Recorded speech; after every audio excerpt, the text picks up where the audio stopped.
This is Sunday dinner done the way it's supposed to be done. 4 dishes, real technique, no shortcuts.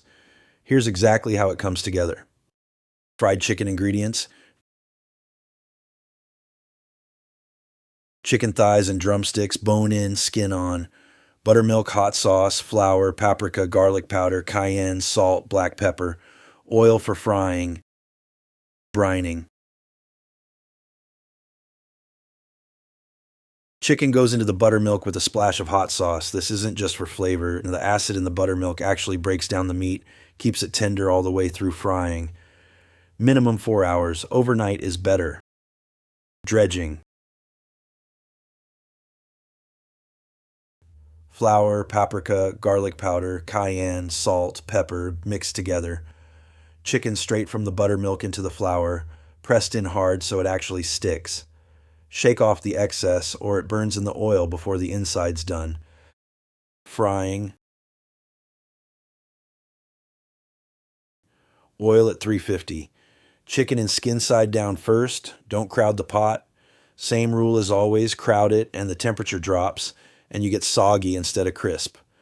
12 to 14 minutes turning occasionally until it's deep golden and the internal temp hits 165. Rest it on a rack.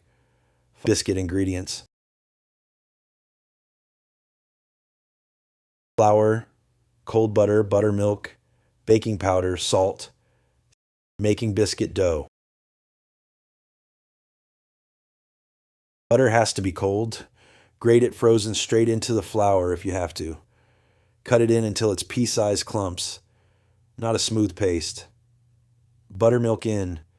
Mix just until it comes together. Overwork it and the biscuits turn tough instead of flaky. Fold the dough over on itself a few times. That folding is what creates the layers. Baking biscuits: cut them out, straight edges. Twisting the cutter seals the sides and stops them from rising properly. Onto a tray close together so they rise up instead of out. 425 degrees, 15 minutes until golden on top. Sausage gravy ingredients: breakfast sausage, flour, whole milk, black pepper. Making the gravy: sausage in the pan, browned and broken apart, rendering out its fat. Flour goes right into that fat. Stir it into a roux. Cook it 2 minutes. Milk in slowly, whisking the whole time so it doesn't clump. Bring it up to a simmer. It'll thicken as it goes. Finish with a heavy hit of black pepper.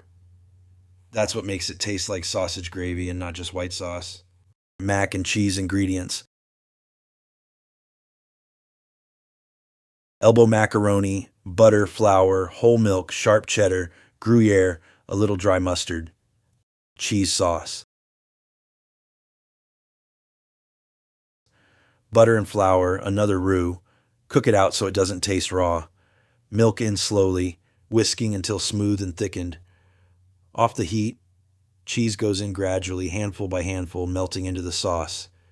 Too much heat at this point and the cheese breaks and turns grainy instead of smooth. A little dry mustard.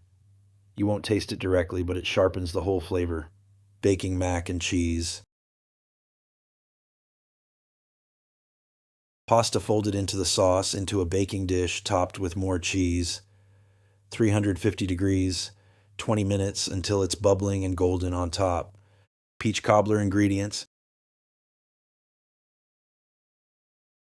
peaches, sugar, butter, flour, baking powder, milk, cinnamon. Making the cobbler: peaches tossed with sugar and a little cinnamon into a baking dish. Batter poured right on top. As it bakes, the batter rises up through the fruit. That's what gives cobbler its texture, not a top crust laid over it. 350 degrees, 45 minutes, until the top is deep golden and the fruit is bubbling up through the cracks. Plating: fried chicken on the plate. Biscuit split open, gravy ladled over the top. Mac and cheese on the side. Cobbler plated separate for after. Every one of them built on the same idea: do the technique right, and the rest takes care of itself. Follow Chef Dale's Illustrated Kitchen for more recipes.